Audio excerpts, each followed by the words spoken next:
I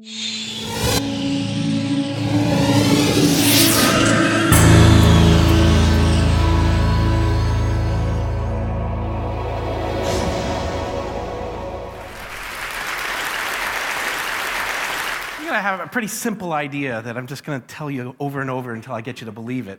And it's all of us are makers. I really believe that. All of us are makers. We're born makers. We have this ability to make things, to grasp things with our hands. We use the words like grasp metaphorically to also think about understanding things. We don't just live, but we make. We create things. Well, I'm going to show you a group of makers from Maker Faire and various places. It doesn't come out particularly well, but that's a particularly tall bicycle, right? It's a scraper bike, it's called, from Oakland. And this is a particularly small scooter for the gentleman of this size, but he's trying to power it or motorize it with a drill, right? And the question he had is, can I do it? Can it be done? Apparently it can. So makers are enthusiasts. They are amateurs. They're people who love doing what they do. They don't always even know why they're doing it. We have begun organizing makers at our Maker Faire. There was one held in Detroit here last summer, and it'll be held again next summer at the Henry Ford. But we hold them in San Francisco, and in New York. And it's a fabulous event to just meet and talk to these people who make things and are there to just show them to you and talk about them and have a great conversation. How do I get one of those? These are electric muffins. Did you guys get those? So I know Ford has new electric vehicles coming out. We got there first. This is something I call swinging in the rain. And if you can barely see it, but it's a controller at top cycles the water to fall just before and after you've passed through the bottom of the ark. So imagine a kid. Am I going to get wet? Am I going to get wet? No, I didn't get wet. Am I going to get wet? Am I going to get wet? That's the experience of a kind of a clever ride. And of course, we have fashion. People are remaking things into fashion. I don't know if this is called a basket bra, but it ought to be something like that. We have art students getting together, taking old radiator parts and doing an iron pour to make something new out of it. They did that in the summer, and it was very warm. Now, this one takes a little bit to explain. You know what those are, right? Billy Bob or something kind of Billy Bass or something like that? All right. Now, the background is the guy who did this is a physicist, right? And he'll explain a little bit about what it does. I'm Richard Carter, and this is the Sashimi Tabernacle Choir. This is all computer controlled in an old Volvo.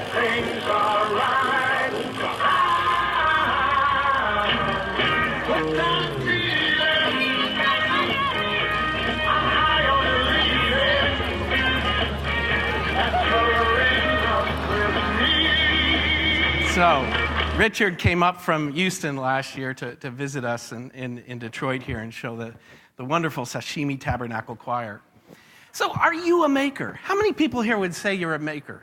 If you raise your hand, that's a pretty good, but there's some of you out there that won't admit that you're makers. And again, think about it. You're makers of food, you're makers of shelter, you're makers of lots of different things. And partly what interests me today is you're makers of your own world, and particularly the role that technology has in your life.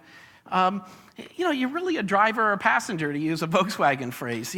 Makers are in control. That's what fascinates them. That's why they do what they do. They want to figure out how things work. They want to get access to it, and they want to control it. They want to use it to their own purpose.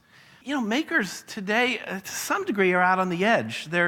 They're not mainstream. They're a little bit radical. They're a bit subversive in what they do. But at one time, it was fairly commonplace to think of yourself as a maker. It was not something you'd even remark upon. And I found this old video, and I'll tell you more about it, but just...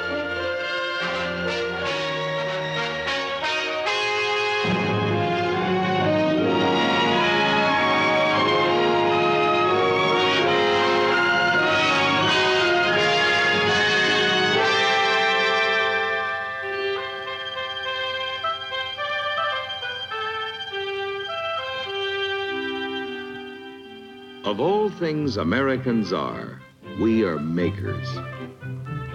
With our strengths and our minds and spirit, we gather, we form, and we fashion. Makers and shapers and put-it-togetherers. So it goes on to show you people making things out of wood, a grandfather making a ship in a bottle, a woman making a pie, somewhat standard fare of the day. But it was a sense of pride that we made things, that the world around us was made by us. It didn't just exist. We made it, and we were connected to it that way. And I think that's tremendously important. Now, I'm going to tell you one funny thing about this.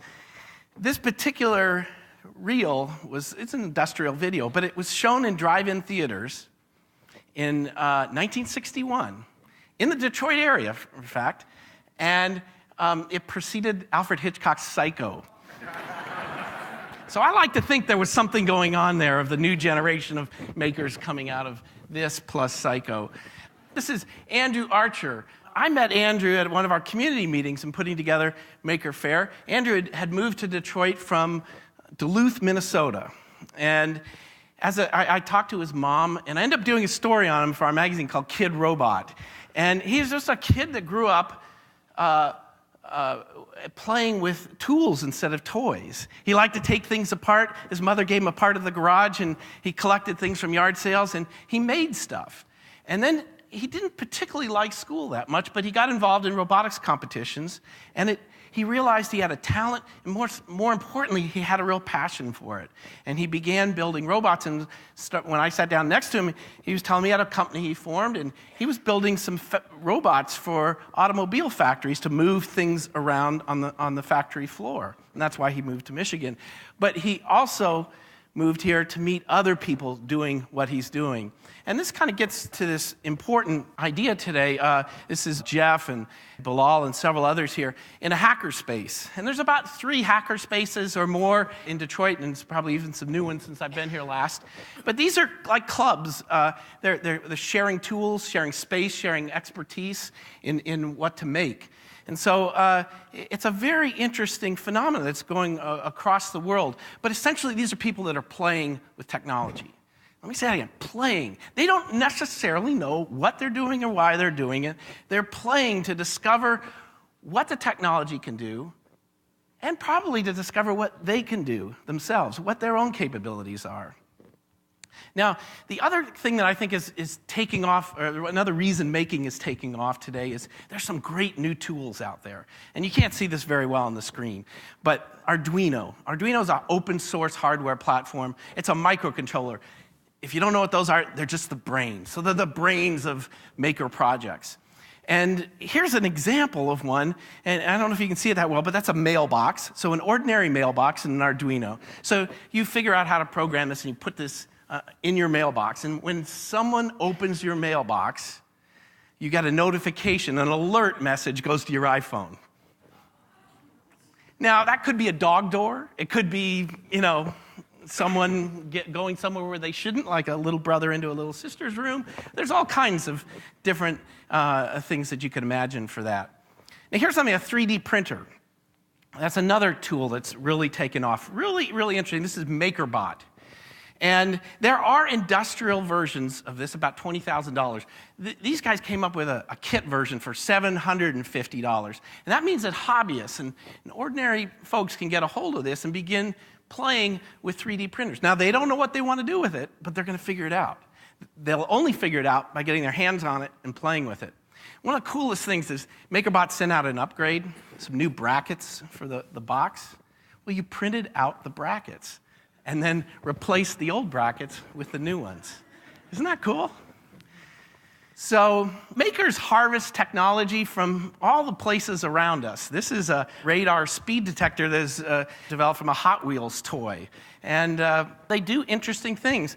They're really creating new areas and exploring areas that you might only think, the military is doing drones. Well, there's a whole community of people building autonomous airplanes or vehicles, something that you could program to fly on its own without the stick or anything to figure out what path it's going.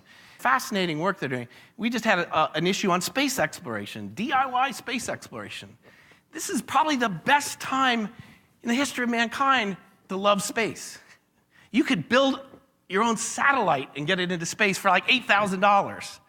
Think how much money and how many years it took NASA to get satellites into space. In fact, these guys actually work for NASA, and they're trying to pioneer using off-the-shelf components, cheap things that aren't specialized, that they can combine and send up into space. Makers are a source of innovation. I think it relates back to something like the birth of the personal computer industry. This is Steve Wozniak. Where does he learn about computers? It's the Homebrew Computer Club, just like a hackerspace. And he says, I could go there all day long and talk to people and share ideas for free. Well, he did a little bit better than free, but it's important to understand that a lot of the origins of our industries, even like Henry Ford, come from this idea of playing and figuring things out in groups. Well, if I haven't convinced you that you're a maker, I hope I could convince you that our next generation should be makers, that kids are particularly interested in this ability to control the physical world and be able to use things like microcontrollers and build robots. And we got to get this into schools or into communities in many, many ways. The ability to tinker, to shape and reshape the world around us. There's a great opportunity today, and that's what I really care about the most. So the answer to the question of what will America make, it's more makers. Thank you very much.